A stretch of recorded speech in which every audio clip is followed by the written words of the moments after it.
Thank you, madam. If you could hand the microphone to your right.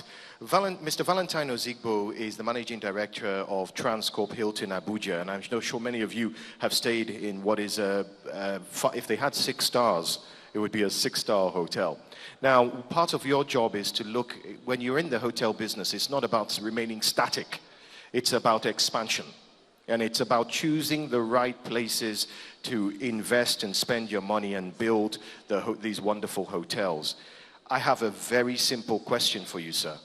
What is the ABC of hotel development? And can you give me a case study? Thank you, Mark. Your Excellency, I just want to acknowledge the wonderful work you're doing. And I'll go straight to Mark's question, the ABC of hotel development.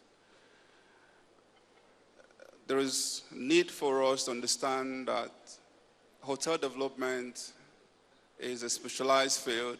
A lot of people jump into this, making lots of mistakes, and will pay the price down the line. And the simple thing is that there must be a balance between your vision, your market, and economics. What are you building? Who are you building for? What vision do you have? Every hotel must fit the location for it to be right. Which are the markets that you are targeting? And Timmy actually addressed some of these in his presentation. And by the time you strike that right balance between what that vision you have and what the market is asking you for, and you run your numbers, you must run your numbers because you must balance your optimism with your prudence. It's when you run the numbers and they make sense, then that hotel has chance of being sustainable. Then you get into the next phase, which is assembling the experts. What you don't know, you don't know. You must get your expert right on time, not when you've made your mistakes. So who are the experts? I'm talking about the operators. I'm talking about the architects, the engineering team, and even to the little things like the lighting. When you're building this conferencing facility, did you engage a lighting consultant? When you're doing your back of house, your kitchen, is that enough?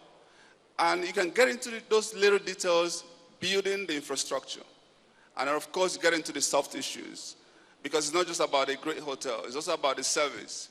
How do you actually create that orientation? And I like what has been said before about creating that right habit, the culture. And guess what? It's very simple. It can be built. It is possible that whoever gets into Bayelsa, can experience 6-star quality, even in a small hotel here.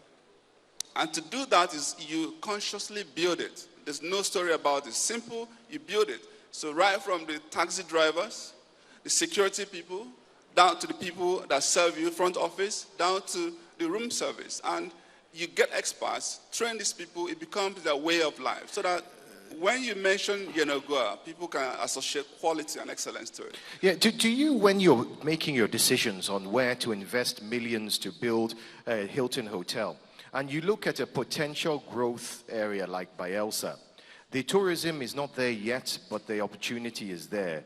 The visitors are coming and it's rising, but they're not there yet. How do you make that decision to say, we're going to build a 185-room hotel, and when we build it, they will come? How do you make that decision? It's a combination of factors, and that is why I use that word, run your numbers. And Timmy called it feasibility studies. It is actually extremely important that you are able to assemble your vision and you're able to articulate your expectations, and then you move to the next stage. The destination you have, the location you have is what dictates what you want to do. There are a lot of factors that come into play. The demographics are important, the group potential, tourism, and in fact, hotels follow the economy.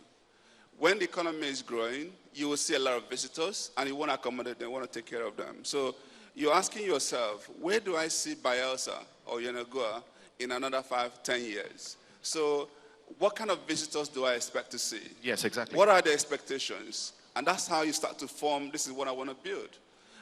So where do you see Bayelsa in 10 years' time? What are the expectations? And I am seeing massive growth. I'm seeing very bright future. And quite frankly, this is my first time in the heart of, Go. I've always driven past.